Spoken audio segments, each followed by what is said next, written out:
ቋሚ ሲኖዶስ ብፁዕ አቡነ ገብርኤል ቅድስት ድንግል ማርያምን በማስመልከት ባስተላለፉት ትምህርት ዙሪያ ተወያይቷል።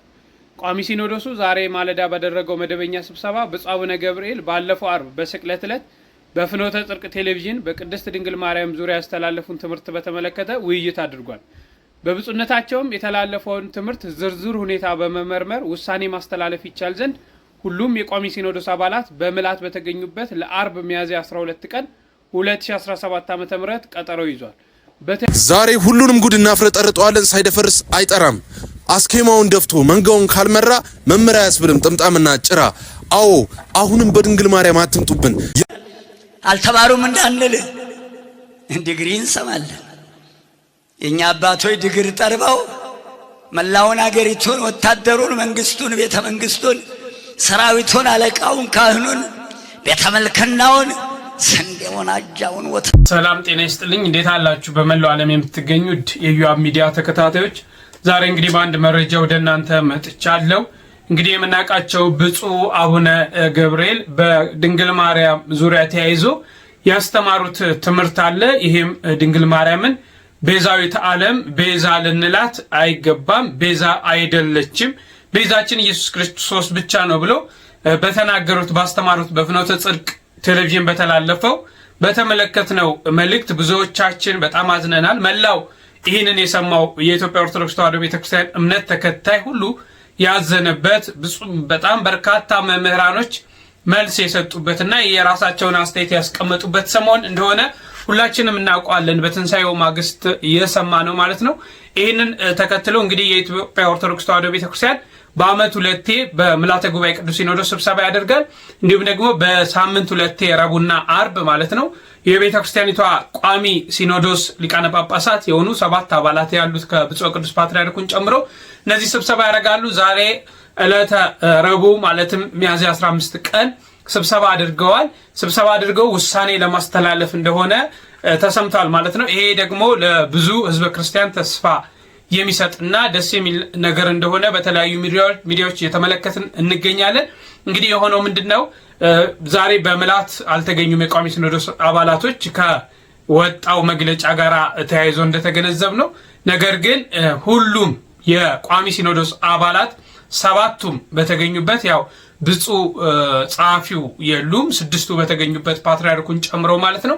እነዚህ በተገኙበት ውሳኔ ለማስተላለፍ ሁሉም የቋሚ ሲኖዶስ አባላት በምልዓት እንዲገኙ መቼ ለሚያዝያ 17 በዕለተ አርብ ሁሉም እንዲገኙ ውሳኔ ተላልፏል ማለት ነው። ይሄ ውሳኔ ተላልፏል። ምንድነው? በዚህ ላይ ምን ይደረጋል? ተወያይቶ ቋሚ ሲኖዶሱ በብፁዕነታቸው ላይ እንግዲህ ውሳኔ ያስተላልፋል ተብሎ ይጠይቃል። ከውሳኔውም መካከል ያው ሊሆኑ የሚችሉት ብፁዕነታቸው ብፁዕ አቡነ ገብርኤል ማለት ነው ከምን አንጻር ያንን እንዳሉ እንዲያብራሩ እንዲያስረዱ ሊጠየቁ ይችላሉ። ይቅርታ ጠይቁ ሊባሉ ይችላሉ።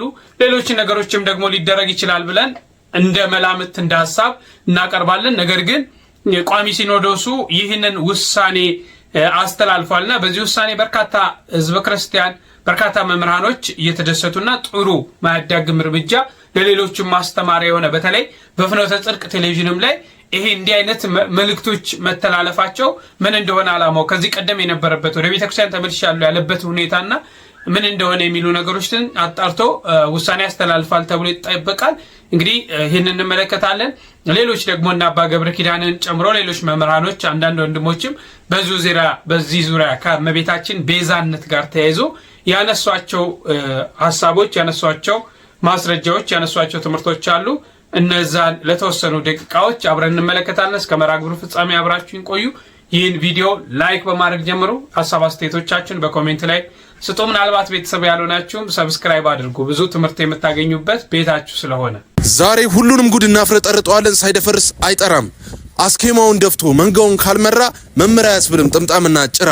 አዎ አሁንም በድንግል ማርያም አትምጡብን። የመንፍቅና ሴራችሁን በኦርቶዶክስ ማሊያ አትጫውቱ። እኛ በቅቶናል፣ አንገሽግሾናል። አሁንም ጥያቄያችን ለዚህ አባታችን ብቻ ሳይሆን ለፍኖተ ጽድቅ ዋና መስራች ለሆነው ለአቶ ጸጋዬ ነው። እባካችሁ መንፍቅናን አሁን በመድረካችሁ አታስተላልፉ። ስታልፉ ይሰለቻል። ከአመታት በፊት ይቅርታ እንደጠየቃችሁ እኛም በቦታው ተገኝተን አረጋግጠን እናውቃለን። ነገር ግን አሁንም እየሰራችሁት ያለው ሴራ እንዲሁም ደግሞ የምንፍቅና ትምህርታችሁ፣ መዝሙራችሁ ብዙ ኑፋቄ አሁንም በአደባባይ እያየን ነው። ስለዚህ የተዋህዶ ልጆችን ማስከፋት ምንም ጥቅም የለውም። እባካችሁ ቤተክርስቲያናችን ሰፊ ናት። ብዙ ትምህርቶቿ፣ ብዙ ስርዓቶቿ ገና ተነክተው አላለቁም። ገና ምእመኑ ብዙ ያልተማረው ወንጌል አለና እባካችሁን እሱን ስበኩልን። ምንፍቅና ዛሬም ለኛ ምንም አይሰራልንም፣ አንገሽግሽ ሆናል። እኛ ከአባታችን ምንም አይነት ችግር የለብንም።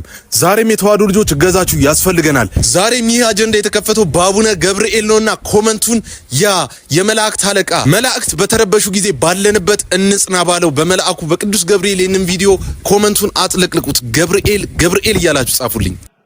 ፍጡር ቤዛ መሆን አይችልም። ይግባችሁ። ቤዛ ማለት ስለሌላ ተላልፎ መሰጠት ማለት ነው። ነይ ነይ እምዬ ማርያም ቤዛ ነሽ አሉ ለዓለም።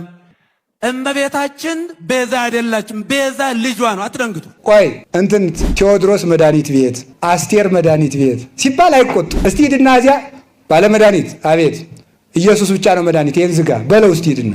እሱማ ናትክን ይልሃል። እመቤታችን ስለማትልህ ትሳደባለህ ማለት ነው። እድኩ ይገርማል። ፓስተሩን ራሱን ተሻለ ብትሉት መድኃኒት ውጭ ተሽሎኛል ይላል። ኢየሱስን ውጣ ሆኖ እንዲሁ እኮ አይደረስ እኮ ነው። እንዲሁ ድንቁርና እንዲህ አድርጎ ቤት ይሰራል። እንዲህ አድርጎ ድንቁርና እንዲሁ ከሪ ጥበብ ቤቷን እንደሰራች ድንቁርና ቤቷን የሰራችባቸው ሰዎች እኮ ናቸው እነዚህ 7 ምሰሶ የድንቁርና ምሰሶ የቆምባቸው ሰዎች። እንዲሁ እኮ ይገርማል። መድኃኒት ክርስቶስ እግዚአብሔር ያሳያችሁ። ውሃ ኢየሱስ ውሃ የህይወት ውሃ ነው። ውሃ ጠጣው ሲል ኢየሱስን ተው ውሃ ኢየሱስ ነው አትጠጣ ብል እስቲ በል ታጠጣ አይደል ኢየሱስ ነው ውሃ በል። እኔ የህይወት እንጀራ ነኝ ብሏል። አይ በቃ እንጀራ አትብላ ኢየሱስ ነው እንጀራ በልና ሳትበላ ተኛ። እስቲ ትሞታለህ ትበላለህ። ይሄን እንዲሁ እኮ አይደረስ እኮ ነው። ክርስቶስ እረኛ ነው። እስቲ ሲጨንቅ ፖሊስ አጠራ እኮ እንዲሁ ድንቁርና እኮ ነው። ይሄ ማለት ክርስቶስ ንጉስ ነው። እስቲ አልገዛም በልና መንግስት የሚያደርግህን ታየዋለህ። ንጉሴ ክርስቶስ ብቻ ነው በልና የጸጋለ የባህር ያለ ክርስቶስ ብርሃን ነው። እስቲ ባትሪ ያልበው ሆድና እንቅፋት ወግሮ ሲጥል እንዲሁ እኮ ነው። የድንቁርና አይደለም ድንቁርና እኮ ነው። ሁሉ ክርስቶስ በተጠራበት ስም እንኳን እናቱ ፀሐይ ተጠርታበታለች። እሱ ብርሃን ነው። ፀሐይ ባቅሟን ብርሃን ናት። ላቅሟ ባትሪ ባቅሙ ባትሪ ኮከብ ብርሃን ተብሏል። ተመልከቱ ማለት እኔም አባ ተባልኩ እግዚአብሔርም አባ። ይገርማል እኮ አይከፈውስ አባ ብለን የምንጠራበትን የልጅነት መንፈስ ሰጠና አይተባለ። አብርሃምም አባት እግዚአብሔርም አባት። ከዚህ በላይ ቃል ስለሌለን ማለት ዳዊትም ንጉስ እግዚአብሔርም ንጉስ። ዳዊትስ ጥሩ ነው። እና ጀሬም ንጉስ እግዚአብሔርም ንጉስ በአንድ ስም ማለት ነው። እግዚአብሔር እንደዚህ ስለተጠራ ልብ ብላችሁ ስሙ። እግዚአብሔር እንደዚህ ስለተጠራ ሙሴም አምላክ እግዚአብሔርም አምላክ። ሙሴ የፈርዖን አምላክ ነው ዘጸአት 7:25 ላይ እግዚአብሔርም አምላክ ሙሴም አምላክ። አሁን ሙሴ እግዚአብሔር ነው አይደለም። እግዚአብሔርም ጌታ አብርሃምም ለሚስቱ ጌታ። ቅዱስ ጴጥሮስ ሳራ ባሏን ጌታ የትለው ነበር ጌታ። አሁን አብርሃም እግዚአብሔር ነው አይደለም። ቅዱሳን እግዚአብሔር በተጠራበት ስም ስለተጠሩ እግዚአብሔር ናቸው ማለት አይደለም። ማርያም ምስክር ናት። በእውነት ክፉ ሰው ቢደበቅም ክፋቱ ይታወቅበታል። እንዲሁ የቱንም ያህል ብናስመስልም ክፉ ሰው ይገለጣል። እንደተደበቀ ይቀራብላችሁ ነው ይገለጣል አንድ ቀን። መልካም ሰውም ቢሆን የቱንም ያህል ቢወራበት የቱንም ያህል የሐሰት ወሬ ቢናፈስበት እግዚአብሔር ይገልጠዋል። አይገልጠውም? ማርያም ምስክር ናት። በእውነት እኔ እንደ ሁሉም ሴቶች አይደለሁም አልወጣም ብላ ባትከራከርም ስለ ራሷ እሷ ባትመሰክርም ከነቢያት ሄደህ መስክር የተባለ አይደለም። ከሰማይ ከመላእክት ወገን ገብርኤል ሄደና ከሴቶች ሁሉ ተለይተሽ አንቺ የተባረክሽ ነሽ አለ። እንዴት ደስ ይላል! አንቺ የተባረክሽ ነሽ። ይኸው መሰከረላት። ደግ ሁኑ፣ መልካምን ሁኑ። ሰዎች ያለ ስራችን ቢያወሩም ቢያስወሩም አይክፋችሁ። ሁነን አንገኝ ብቻ። ሁናችሁ አትገኙ። ክፉ ሰው ሁናችሁ አትገኙ። መልካም ሰው ይገለጣል በጊዜው። ሰው ባይመሰክርለት እግዚአብሔር መስካር ይልክለታል። ለእማ አርመሙ እሎንቶ አይባን ይኬልሁ አደል ያለው። ቢፈልግ ድንጋይ ያስመሰክራል እግዚአብሔር። እንደው እነዚህን ሕፃናት ሆሳና በአርያም እያሉ የሚዘምሩትን እናንተ ብትከለክሏቸው ለእማ አርመሙ እሎንቶ አይባን ይኬልሁ እነዚህ ድንጋዮች ይጮሃሉ ይመሰክራሉ ብሏል እኮ። እንደዛ አላት። ክብር ምስጋና። ፍጡር ቤዛ መሆን አይችልም። ይግባችሁ። ቤዛ ማለት ስለሌላ ተላልፎ መሰጠት ማለት ነው። ነይ ነይ እምዬ ማርያም ቤዛ ነሽ አሉ ለዓለም። እመቤታችን ቤዛ አይደላችም። ቤዛ ልጇ ነው። አትደንግጡ። ቤዛ ልጇ ነው። ነይ ነይ ቤዛ ነሽ አሉ ለዓለም ተብሎ አይሰበክም። ቤዛ ተቀዳሚ ተከታይ የሌለው አንድ የእግዚአብሔር ልጅ ብቻ ነው። በቅድሚያ ተዋህዶ ልጆች ሁላችሁ እንኳን ሰላም አደረሳችሁ። እንግዲህ እንደሰማችሁት ትንሽ ለጆሮ ጭው የሚያደርግና የሚያስደነግጥ ይሄ በመናፍቃኑ ዘንድ የምንሰማውን ምንፍቅና በእኛም እኛው ቤት ውስጥ ባሉ አባቶች ለዛውም በቤተ ክርስቲያን መድረክ ላይ እንዲህ ያለ የምንፍቅና ንግግር መስማት ትንሽ ያስደነግጣል። እንግዲህ ወደ ሐሳቡ ስንገባ ጳጳሱ ያቀረቡትን ሐሳብ ስንመለከት የመጀመሪያውና አንደኛው ፍጡር ሆኖ ቤዛ የሚባል የለም የሚል ነው። ሁለተኛው ደግሞ ይሄ ብቻ አይደለም፣ ከፍጡራን መካከል የሆነችው ከፍጡራን ሁሉ በላይ በክብሯ ንጽሕት ቅድስት የሆነች እመቤታችን ቅድስት ድንግል ማርያም ቤዛዊተ ዓለም አትባልም። በቀጥታ ቋንቋ ቤዛ የሚለው ቃል ሊገልጻት አይችልም፣ ለእሷ ሊነገርም አይችልም የሚል ነው። እንደውም ጭራሽ የምንዘምረውንም መዝሙር ጠቅሰው ነው ጭራሽ እንዲህ ብሎ የሚሰብክ የሚዘምርም ስህተት ነው ነይ ነይ እምዬ ማርያም ቤዛ ነሽ አሉ ለዓለም የሚለው ምንድን ነው ስህተቱ? ነው የሐሳቡ ወይም የምንፍቅና ያሰኘው ምንድን ነው? የመጀመሪያው ስህተት ፍጡር ሆኖ ቤዛ የሚባል የለም። ከዛ ደግሞ ይባስ ብሎ ንጽሕት ድንግል ማርያምን ቤዛዊተ ዓለም አትባልም ማለት ይሄ በጣም በጣም ነውርም በጣም ትልቅ ምንፍቅናም ነው። በጣም ስህተት ነው። ገና ሲጀመር የክርስቶስን ቤዛ ኩሉ ዓለም ብለን ጌታችን ኢየሱስ ክርስቶስን ቤዛ የምንልበት አንቀጽና ቅዱሳንን ቤዛ የምንልበት አንቀጽ ቃሉ ቢመሳሰልም ክብርና መጠኑ ይለያያል። ይህን መጀመሪያ ማወቅ ነው። ቤተ ክርስቲያን እመቤታችንን ቤዛዊተ ዓለም ሁሉ ስትል እውነት ጠፍቷት ነው? የክርስቶስን አዳኝነት ለመሸፈን ነው? ቤዛዊተ ኩሉ ዓለም ስትል ቤተ ክርስቲያን አይ እመቤታችንን ተሰቅላ አድናል እያለሽ ነው? እንግዲህ የመጀመሪያው ሐሳብ ስንነሳ ቤዛ ማለት ምን ማለት ነው የሚለው መጀመሪያ ማየት ያስፈልጋል። ቤዛ ማለት ቀጥታ ስንተረጎመው አለቃ ኪዳኑ ልክፍሊፕ ሲፈቱት በገጽ 266 ላይ እንዲህ ይሉታል።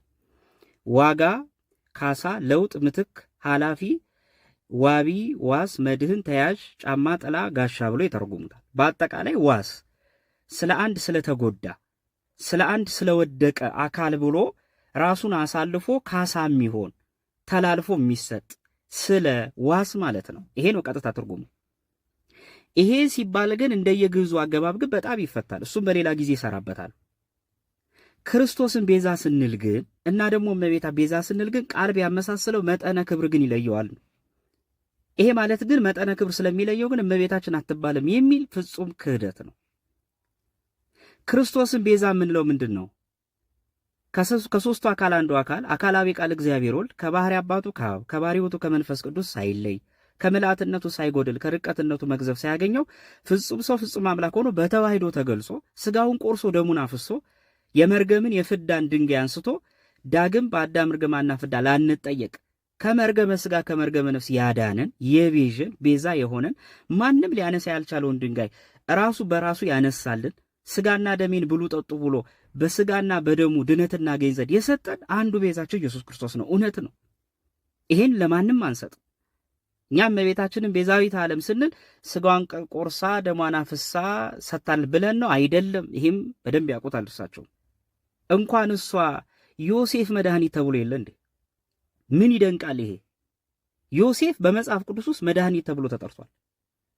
እንዲህ ይላል ኦሪት ዘፍጥረት ምዕራፍ 45 ቁጥር 7 ላይ ለወንድሞቹ እንዲህ ይላቸዋል፣ እግዚአብሔርን በምድር ላይ ቅሬታን አስቀርላችሁ ዘንድ በታላቅ መድኃኒት አድናችሁ ዘንድ ከእናንተ በፊት ላከኛል። በታላቅ መድኃኒት ዮሴፍ መድኃኒት ተብሏል። እንኳንም እመቤታችን ቤዛ መባል ከትንሹ ስንጀምር በመጽሐፍ ቅዱስ ውስጥ እኮ ገንዘብ ወይም ሀብት ቤዛ ተብሎ ተጠርቷል። ገንዘብ፣ ተራ ገንዘብ፣ ሀብት ቤዛ ተብሏል። ለምሳሌ መጽሐፈ ምሳሌ ምዕራፍ 13 ቁጥር 8 ላይ እንዲህ ይላል፣ ለሰው ነፍስ ቤዛው ሀብቱ ነው ይላል። ምን ማለት ነው ታዲያ? ይሄ ማለት ከእግዚአብሔር ቤዛነት ጋር አስተካከለ አይደለም። በመጽሐፍ ቅዱስ ውስጥ እንዲህ የሚል ቃል ተጽፎ እናገኛለን። ሐዋርያት ሥራ ምዕራፍ 7 ቁጥር 35 ላይ የሐዋርያት ሥራ ምዕራፍ 7 ቁጥር 35 ላይ ይህንንም ሙሴ በቁጥቋጦ በታየው በመልአኩ እጅ እግዚአብሔር ሹምና ቤዛ አድርጎ ላከው ይላል። ሙሴ ቤዛ ተብሏል። ይሄ ማለት ግን ሙሴ ለእስራኤላውያን ቤዛ አድርጎ ተላከ ማለት ግን ስጋውን ቆርሶ ደሙን አፍሶ ሰጠ ማለት አይደለም። ራሱን እግዚአብሔር አድርጎ በእግዚአብሔር ቦታ ተክቶ ስራ ሰራ ማለት አይደለም። ለዚህ እመቤታችንን እኛ ቤዛ ስንል በክርስቶስ ቦታ እየተካን ነው አይደለም፣ በፍጹም። በመጽሐፍ ቅዱስ ለምሳሌ እንምጣ። ብርሃን ማን ነው? አማኔ ብርሃን ኢየሱስ ክርስቶስ ነው። ብርሃን የዓለም ብርሃን እኔ ነኝ ያለ ኢየሱስ ክርስቶስ በአንጻሩ ደግሞ እናንተ የዓለም ብርሃን ናችሁ ብሏል ሐዋርያትን። እና ብርሃን ተመሳሳይ ስላደረገ የሐዋርያት ብርሃን አይባሉም የክርስቶስን ይጋርዳሉ ተብሎ መሰረዝ አለበት ማለት ነው። መጥምቁ ዮሐንስ እኮ የሚያበራ ፋና ተብሏል እኮ። እግዚአብሔር አምላክ ነው፣ ከኔ በቀር ሌላ አምላክ አታምልክ አለ። ሙሴ እኮ አምላክ ተብሏል። በፈርዖን ላይ አምላክ አድርጌያለሁ ብሏል። ታዲያ ማለት የሙሴ አምላክነት ከእግዚአብሔር ይተካከላል ማለት ነው? ቃላት ስላመሳሰሉ አንድ ነገር ከዛ ነገር ጋር በክብር ተገብቶ ይነገራል ማለት አይደለም። እንደየአንቀጹ ይተረጎማል። በአዲስ ኪዳንም ጌታ የመዝሙረ ዳዊትን ጠቅሶ ለነቢያት ተርጉሞታል። የእግዚአብሔር ቃል የመጣላቸው እነዚያ እንኳን ምን ከተባሉ አማልክት ከተባሉ ብሏል። ራሱ ጌታ እውነተኛ እረኛ ስለ በጎቹ ነፍሱን አሳልፎ ይሰጣል ብሎ ራሱ በግ እረኛ ብሏል። አማናዊ ቸር እረኛ እውነት ነው። ሐዋርያትን ደግሞ የእረኝነት የጠባቂነት ስልጣን ሰጥቷቸዋል። በጎቼን ጠቦቶቼን ምራ አሰማራ ብሎ ለጴጥሮስ ኃላፊነት ሰጥቶታል። ይሄ ማለት አንድ ነው ማለት ነው አይደለም። ስለዚህ እመቤታችን ቤዛዊተ ዓለም አትባልም ማለት ይሄ ፈጽሞ ክህደት ምንፍቅናም ነው። ቅዱስ ያዕቆብ ዘስሩግ ለምሳሌ በዚህ በኦን ዘ ቨርጅን ወይም በእንተ ድንግልና በሚለው መጽሐፉ ላይ በገጽ 29 እስከ 34 ባለው ላይ ስታነቡት እንዲህ ይላል። ሊቁ ሲናገር አዳምን እንዲሞት ያደረገችው ይላል። በደንብ ስሙ። ያቺ ክፉ ቀን ተለወጠች አለ። እርሱም አለ ከሞት የሚድንባት ሌላ ቀን መጣች ይላል። ዝቅ ብሎ ግን እንዲህ የሚላት ሐሳብ አለች። እባቧ ሳትሆን ገብርኤል ሊናገር ተነሳ። ሔዋን ሳትሆን ድንግል ማርያም ቃሉን ልትቀበል ተዘጋጀች። በተንኮል ቃል የሚያስተው ሳይሆን ሕይወትን የሚያውጅ እውነተኛ ቃል ወጣ። በሞት ዛፍ መካከል የሞት ዕዳዋን በጻፈችው እናት ፈንታ። ቤዛ ማለት ፈንታ ዋስ ማለት አይደለም። በሔዋን ፈንታ የሞታችን ምክንያት በሆነችው ፈንታ ቤዛ ልትሆን ማለት ነው። ስለዚህ ልጇ የአባቷን ዕዳ ሁሉ ከፈለች ይላል። እንደውም ጭራሽ እመቤታ ዕዳ ከፋይ ብሏታል። ይሄ ማለት ግን ክርስቶስ ዕዳ መክፈሉን አቆሞ እመቤታችን ከፈለች ማለት ነው አይደለም። ምክንያት ድነት መሆኗን ነው። ወደ አባ ጊዮርጊስ እንግባ። ሰዓታቱ ላይ እንዲህ ይላል። በመጽሐፈ ሰዓታቱ ላይ ኩሎሙ ለእግዝእትነ ማርያም ላይ እንዲህ ይላል። ንትፈሳ ኩልነ በዝክረ ስምኪ ጦም ወበደ ማስካልኪ ማዕድም ቅድስት ማርያም ቤዛዊተ ኩሉ ዓለም ይላል። ቃል በቃል ስንተረጉሙ የዓለም ሁሉ ቤዛ ቅድስት ማርያም ሆይ በሚጣፍጥ ስም አጠራርሽና የሚያምር በሆነ ፍሬሽ ክርስቶስ ደም ሁላችን እንደሰታለን ይላል እና አባ ጊዮርጊስ ዘጋስጫ ተሳስቷል ማለት ነው። ሰአሉ ለነ ሐና ኢያቄም ወለድክምዋ ለማርያም ቤዛዊተ ኩሉ ዓለም ይላል። ሐናና ኢያቄም ለእናንተ ሰላምታ ይገባል። የዓለም ቤዛ የምትሆን ወይም የዓለም የመዳኛው ምክንያት አያችሁ፣ ለእመቤታችን ሲቀጸል የመዳን ምክንያት በመሆኗ ቤዛ ትባላለች እንጂ ተሰቅላ ዳነች የሚል ኮንቴክስት አይደለም። ስለዚህ ይኸው ተብላለች እና አባ ጊዮርጊስ ሰዓታቱን ቀደን እንጣለው። ለምሳሌ እንዚራ ሰባቱ ላይ እንዲህ ይላል። የምስጋናሽም ዜና እስከ ምድር ዳርቻ ደረሰ፣ እስከ ውቅያኖስ መጨረሻ ተመላለሰ። በመጀመሪያ የገነት በር በሔዋን በደል ምክንያት ተዘጋ፣ በመሸም ጊዜ በአንቺ ጽድቅ ተከፈተ ይላል። በደንብ ስሙ። በሰይጣን ጦር የቆሰለው የድነት መድኃኒት በአንቺ ተሰጠ። በኃጢአት በደንብ አድምጡ። በኃጢአት የሞተውን በአንቺ ጽድቅ ዳነ ይላል። በኃጢአት የሞተው በአንቺ ጽድቅ ዳነ ብሎ ነው ቃል በቃል የሚናገር። እመቤታችን እንዴት ነው ቤዛ መድኃኒት ማትባል? ሌላ ምን ጨምር? ንግሥት ሆይ ዓለም ባንቺ ዳነ ይላል ቃል በቃል። ይኸው እንዚራ ስብሐት ዝማሬው ላይ አባ ጊዮርጊስ ዘጋስጫ ዓለም ባንቺ ዳነ ይላል። ይሄ ማለት እመቤታችን ተሰቅላ ዳለ አባ ጊዮርጊስ ጠፍቶት። ሌላ ምን? ለምሳሌ መስቀልን እንዴ መስቀል ቤዛ ነኮ እንላለን አይደል? ዘውትር ጸሎት ላይ እነሄም ስህተት ነው ማለት ነው። መስቀል ቤዛ ነ መስቀል መድኃኒተ ነፍስ ነን እንለዋለን። ስለዚህ ዘውትር ጸሎቱ ስህተት ነው። አይ መስቀልን ቤዛ ያልነው የተሰቀለውን ክርስቶስን እየጋረረ ነው። ይሄ አይደለም በፍጹም ምክንያት በመሆኑ ነው። እንዲህ በጣም ብዙ መጥቀስ ይቻላልና ፍጡር መድኃኒት የለም፣ ቤዛ የለም። እንደገና ደግሞ ቤዛዊተ ኩሉ አትበሉ የሚል ይሄ ራሱ ክደት ነው፣ ምንፍቅና ነው።